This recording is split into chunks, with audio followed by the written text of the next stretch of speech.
Lubak-lubak at mapuputik na kalsada. Mga isla na hindi madugtong ang isa't isa. Mga produktong hindi maitawid sa mga liblib na lugar.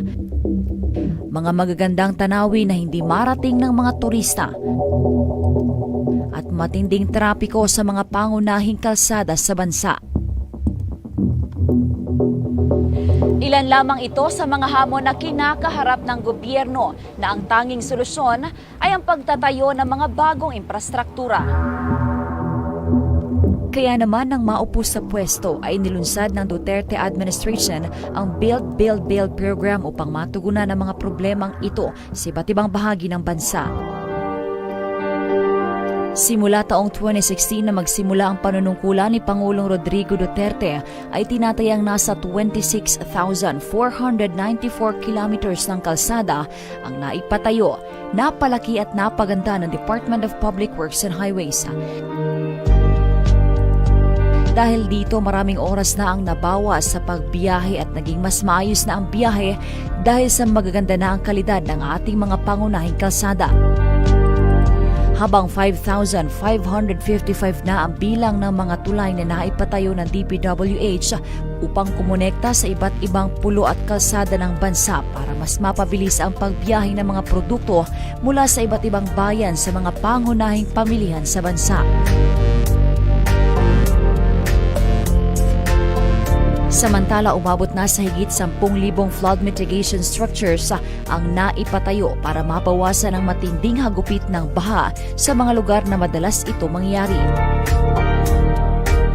Para matugunan ang kakulangan ng mga classroom at mabawasan ang bilang ng mga estudyante sa isang silid-aralan, ay nakapagpatayo ang DPWH ng nasa 144,925 na dagdag classroom sa iba't ibang pampublikong paaralan. Habang 2,036 naman ang naipatayong school workshop buildings at iba pang pasilidad sa mga paaralan. Upang maiwasang gamitin ang mga paaralan para mabigyan ng pansamantalang tirahan ng mga biktima ng kalamidad, ay nakapagtayo ng nasa 170 evacuation centers ang pamahalaan. At nang manalasa ang COVID-19 pandemic ay nagpatayo naman ng nasa 557 COVID-19 facilities ang gobyerno para maiwasan ang pagkalat ng virus sa bansa.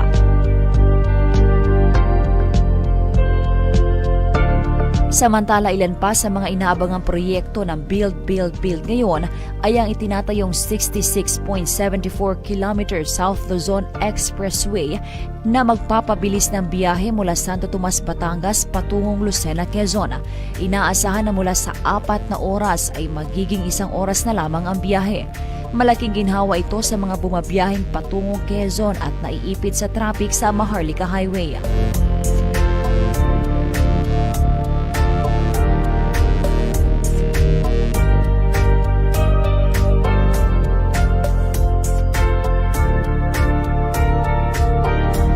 Driving now along the Alaminos bypass portion. So makikita niyo po halos lampas na 90% na yung accomplishment dito. The first phase is about 2.8 kilometers. So here we're passing the bridge portion, which you can see halos tapos na rin.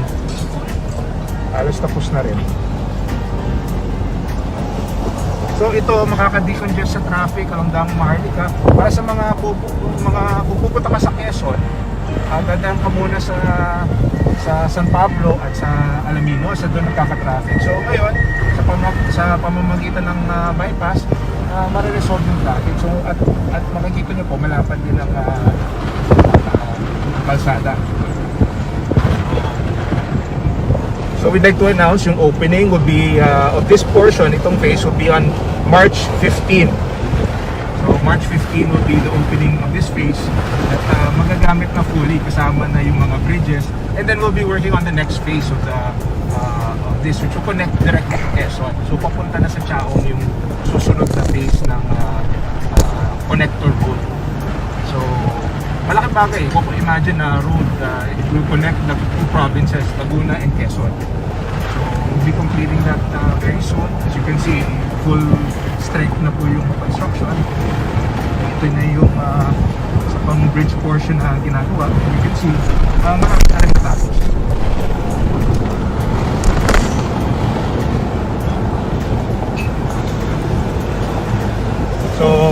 yan, abangan nyo po on around March 15. Matatapos na po itong project. Kasama na po lahat ng bridges, 4 lanes, and itong first phase. And eventually, abangan nyo rin po, we're working to finish this Quezon Laguna Connector Road. Ang next portion na iba-bypass sa San Pablo. So mababypass yung town of San Pablo para at least yung through and through traffic na papuntang Quezon pwede nang dumaan dito. So ito na po yung dulo at abangan nyo po Alaminos Bypass at yung Quezon Laguna Connector. Maraming salamat.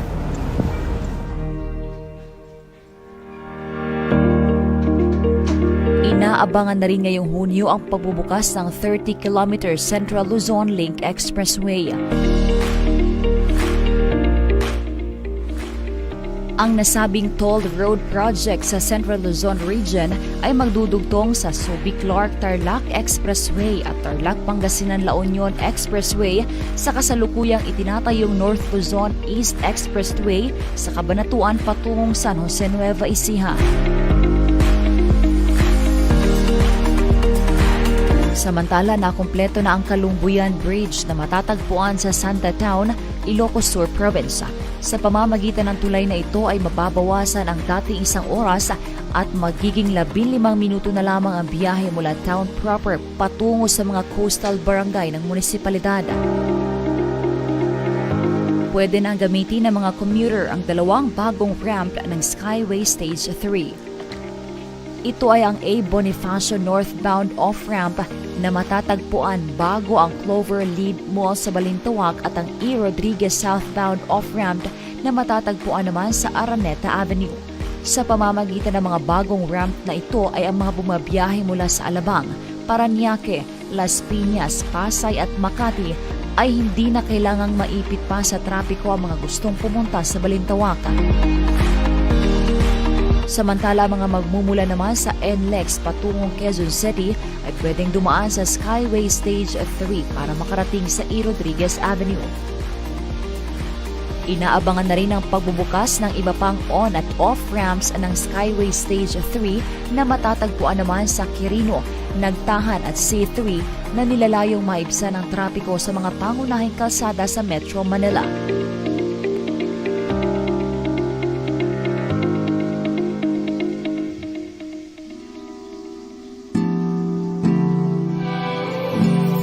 Bike lover ka ba?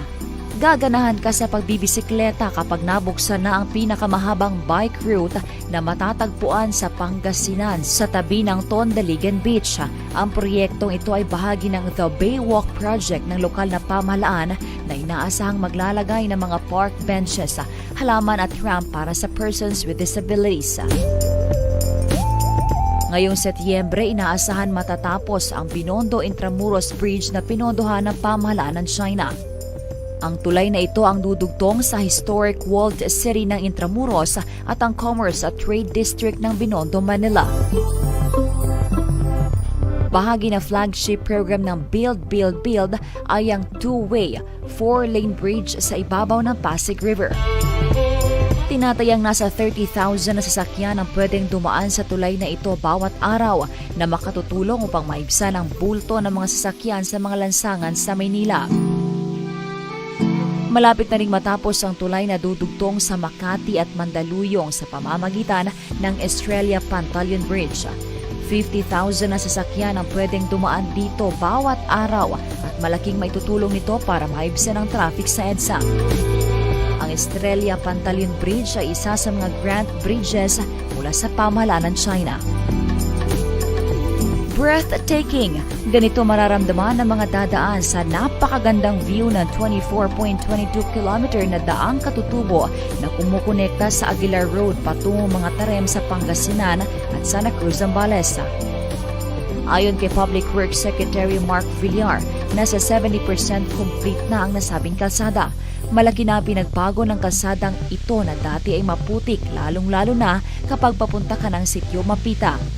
Dahil sa pagtayo ng daang katutubo, mabibigyan ng magandang oportunidad ang nasa 100 pamilya mula sa indigenous people na mapalakas ang kanilang ilang-ilang plantation at bahagi ng kanilang agrotourism.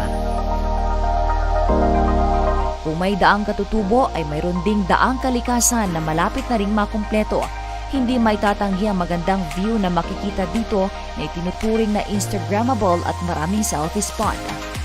Ang daang kalikasan ay dating ginagamit ng mga illegal logger para magbigay daan sa mga heavy-duty trucks kung saan sinasakay ang mga bagong putol na puno para mailuwas ito.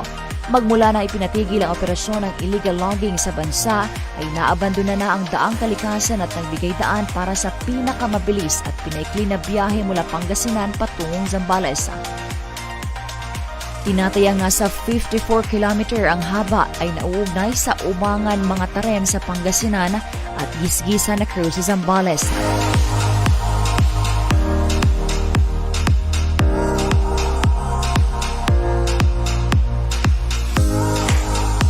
Subway ba kamo?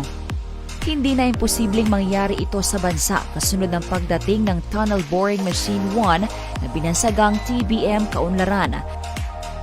Sisimulan na ito ng Department of Transportation ang Metro Manila Subway ngayong December 2021.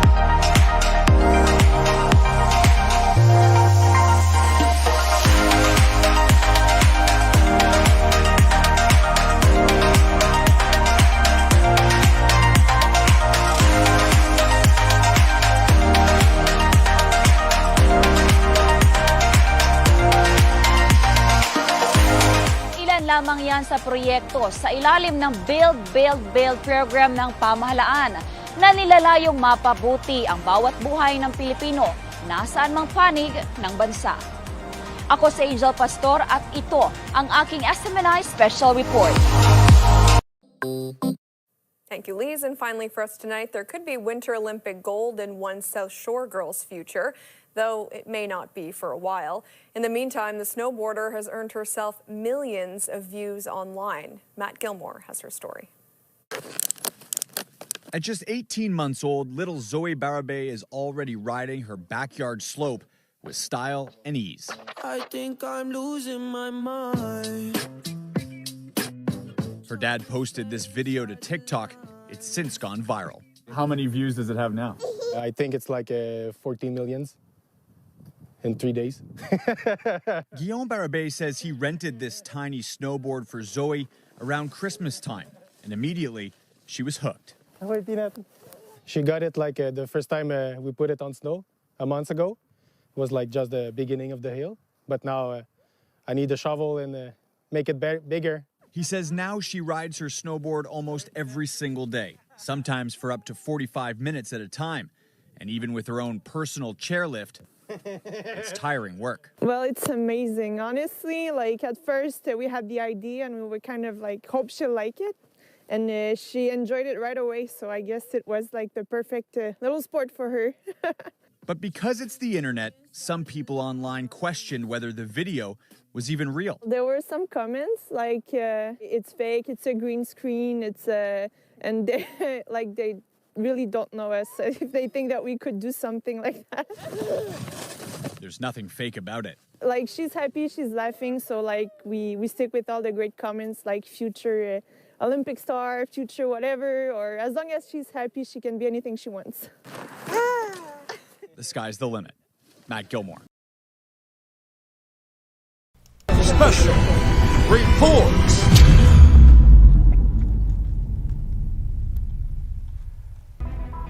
Ilang panahon na lang at magtatapos na ang panunungkulan ni Pangulong Rodrigo Duterte. At isa nga sa pangarap niya ay dalhin ang bansa sa golden age of infrastructures. Bagamat tila huminto ang mundo dahil sa pagdating ng pandemyang COVID-19, patuloy pa rin ang administrasyong Duterte sa pagtatayo at pagsusulong ng Build, Build, Build program.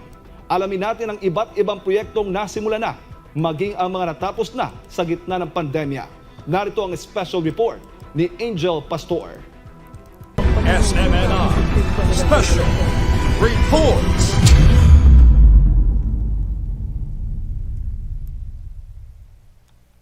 Will make the next few years the golden age of infrastructure in the Philippines to enhance our mobility and connectivity and thereby spur development growth equitable in the country. In other words, we are going to build, build and build.